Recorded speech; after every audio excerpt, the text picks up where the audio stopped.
You ask Tiger to calculate. This deals with linear inequalities with one unknown. The final result is x smaller than 16. Let's solve it step by step. Isolate the x. Divide both sides by -2. Whenever you multiply or divide by a negative, reverse the inequality sign.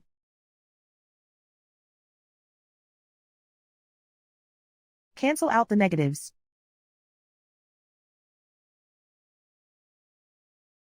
Simplify the fraction.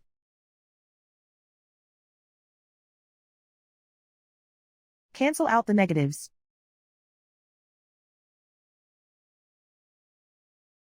Find the greatest common factor of the numerator and denominator.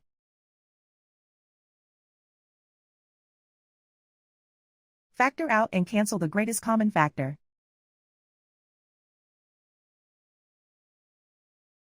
Plot the solution on a coordinate grid. And so the final result is x smaller than 16.